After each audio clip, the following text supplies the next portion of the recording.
my name is Alyssa and welcome back to Greenbee Explorer. I'm here with my friend Cindy, who was kind enough to invite me to her beautiful garden.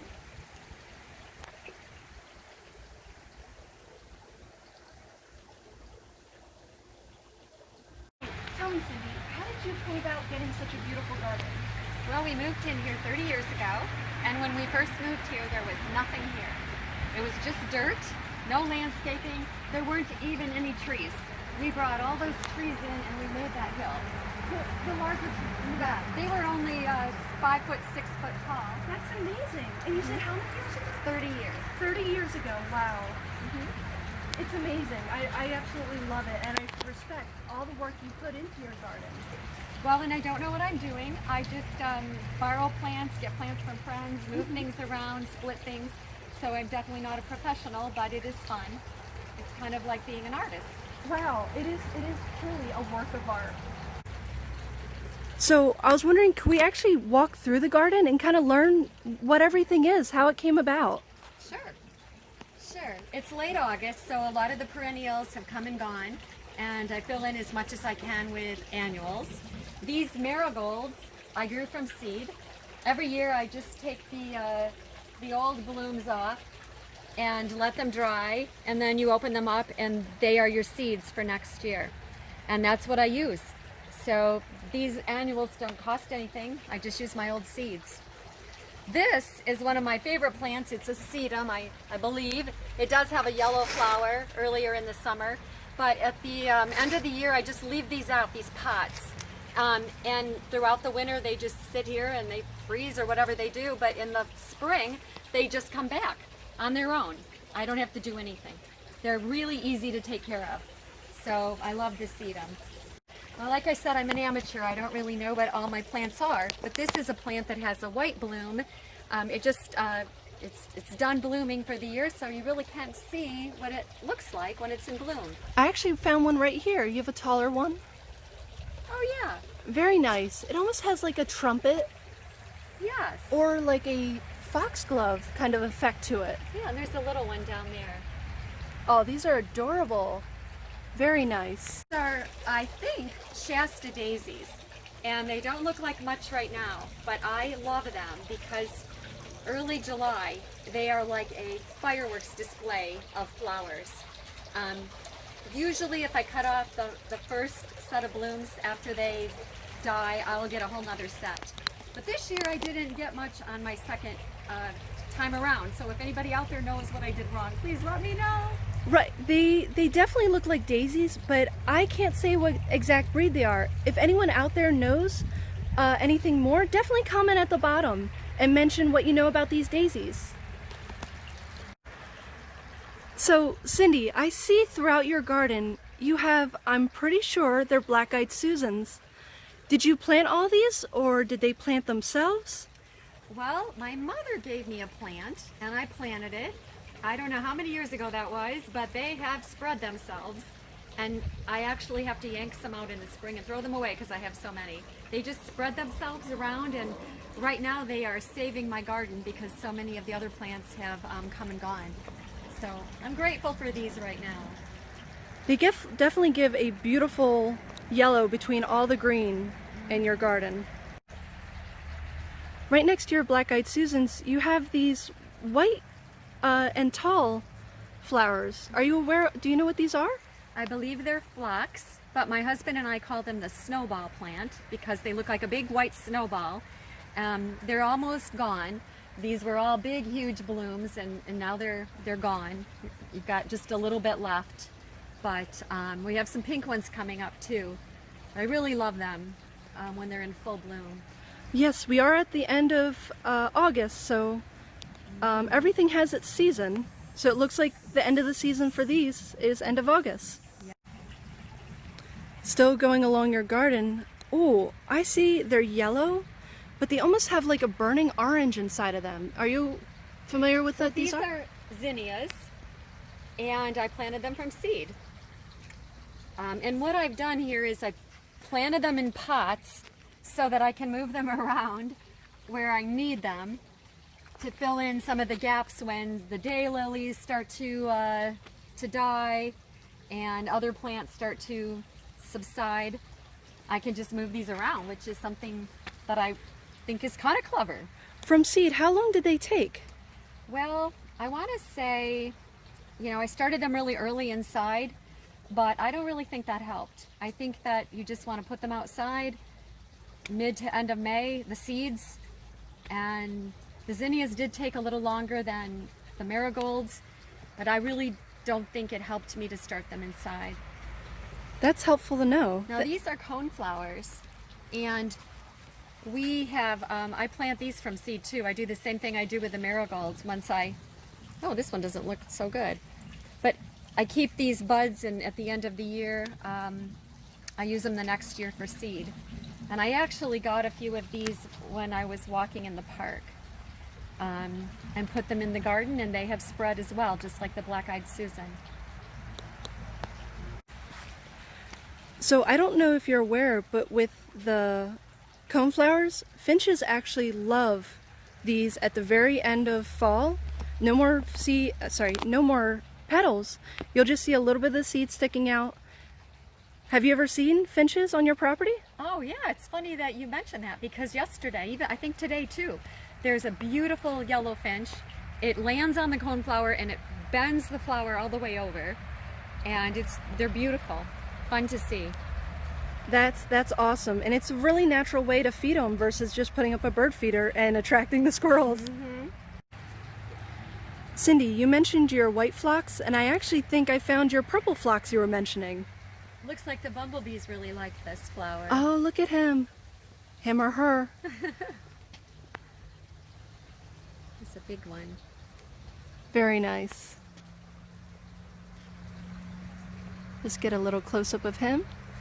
Or her, I should say. So as we go along, I see you have some more garden behind the fence, but also this clematis. Can you tell me about it? Yep. We have two clematis, actually, one on each side. And when they are in full bloom, this is just a massive amount of purple flowers. It looks like a wreath of flowers. That's beautiful. There's a little Virginia creeper mixed in there. And actually, this is just two shepherd's hooks. We don't even have a trellis. It's just two shepherd's hooks with a pole in the middle, and this vine and clematis grew up and filled in like this on its own. That's really simplistic, and it does the job. Yeah. No more work on your part. It's fun. And it makes for a fun little, duck under as you go through the gate. Coming from the clematis, I see another plant down here. What is this? Well, this is a peony, so obviously this comes and goes really early in the season, but it is beautiful, and it looks pretty even when it's done blooming. That's what I like about it. But I have to show you what everybody raves about, and that's my hosta. Hosta? Okay. Like I said, 30 years ago, we moved here and there was nothing, and we hired a gardener, and they planted 6 hosta at the top of this path that you're going to see, 3 on each side. And from those original 6, we have, I don't know, 30, 40 hosta down the path.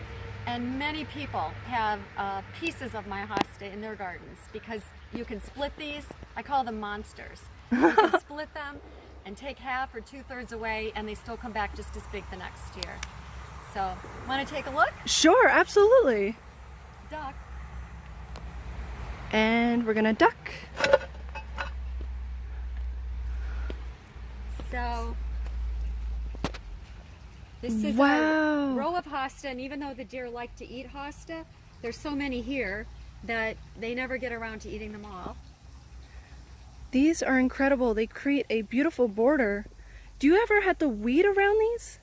Oh, I wish I could say no, but...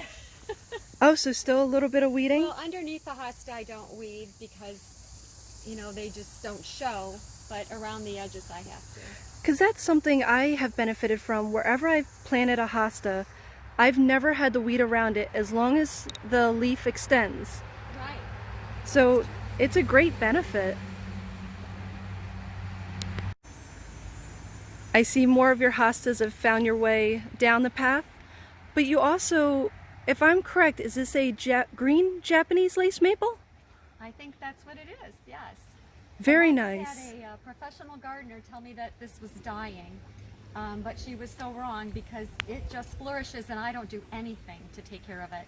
And it's beautiful all by itself. I agree. Once they become established and if they're doing good, don't alter anything. Even our viewers out there, my opinion is never ever trim them. I like the beauty that they create without trimming. But it's to your opinion. If our viewers are interested in commenting that, or well, do you trim, do you not? But you have some more up here. What is up here? Well, I could use some advice from your viewers. These are hydrangea, but for many years now they haven't bloomed. And I don't really know what to do. They are very large in size. But that's a shame that they're not blooming. Yeah, if our viewers out there have any opinions on how to get them to bloom, it would be really helpful. Just put those in the comments. It's possible that deer are eating the blooms because your viewers can't see this, but there are deer tracks all along the path. So the deer walk right through here, and it's possible they're eating the buds right before they have a chance to develop into flowers. I do see quite a few tracks. And it's the deer grocery store, I think. oh no. And I see more, it looks like they were daisies over here? Okay. Yep, they're done, but I get a nice splash of white color back here, which is fun to look at from the pool and the deck. Now, you have a purple shrub in the back. What is that? I just love the dark, like red or almost a really dark maroon. What is that shrub? Well, I planted it, but I have no idea what it is. Sorry. I really love it. Our viewers out there, if you're familiar with this shrub at all, definitely comment in the bottom. It would help us learn and help our other viewers learn as well. So, Cindy, is this a grapevine that you have here? Yes, it is. We wanted a little more privacy, so we built a little taller fence right there. And we just took vines that were in the woods and started training them up the fence. And now we have a wall of vines. And it is mostly grapevine. There's probably a little Virginia creeper in there too. Have you had any grapes from these? No, not really. No. But well, there's some little ones. Here, I'll show you. Okay. Let me help you find them. Right there, I think. Oh, okay. But we do get a lot of bird action. Lots of beautiful little birds flying around. They love the garden because there's so much to eat. Okay. You know, I noticed you mentioned that these were grapes, but it looks like it's on the leaves.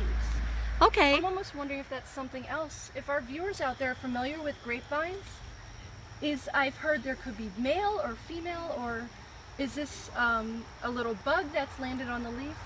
Or even, is there certain care that you have to do to a grapevine to actually get the grapes? Yeah, I would love to know, because I just use it as a wall for privacy, and it just develops on its own. I have to tuck some things in and move some things around early in the season, but now it's pretty well developed.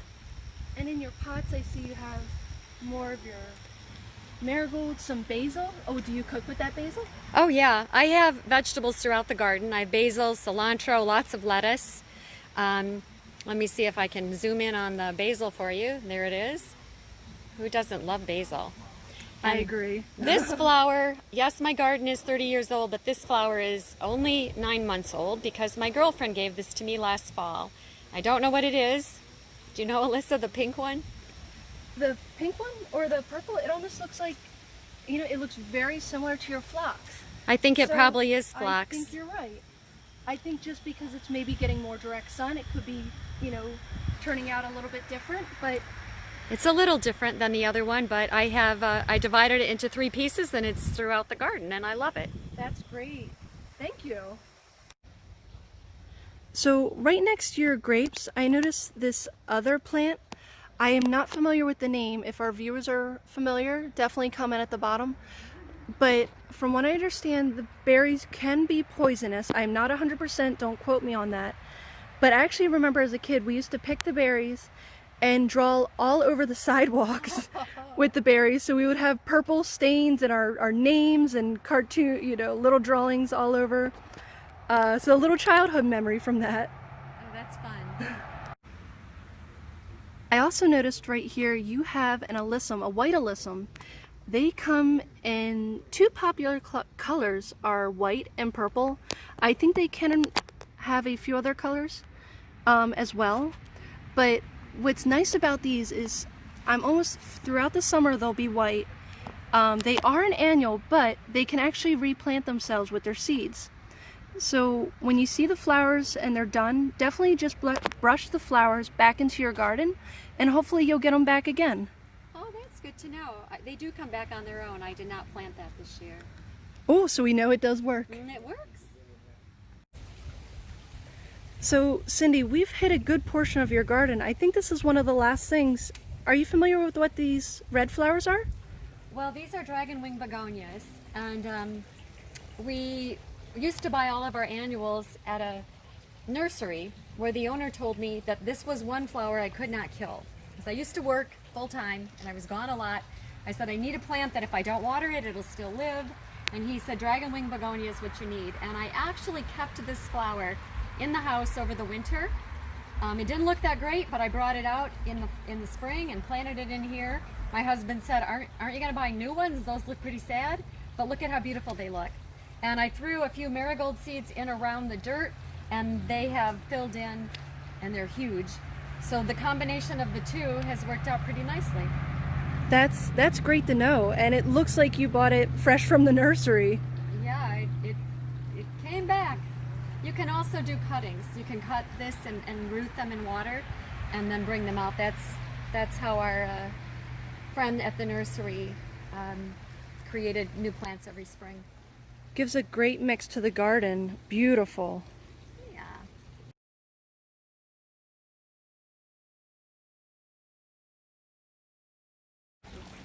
Thank you, Cindy, so much for inviting me to your garden. I absolutely love it. I just started out my garden and there's so much more work I have to do, but I see the opportunities that will come of hard work in a garden, and I definitely look up to what you have done. Well, feel free to come back in a month and we'll split some things and you can take some things home with you. Oh, that'll be great, because I know I have plants I know you would enjoy as well, so Oh, we'll trade. I would be happy to exchange. That'd be That's fun. that's the whole part of gardening is, you know, you make these friendships and you make memories out of the plants. Everything has a story in the end, and that's what I love. That's true. Greenbee Explorer, definitely subscribe to my channel, give me a thumbs up, and there's more opportunities like this to come around. Thank you so much.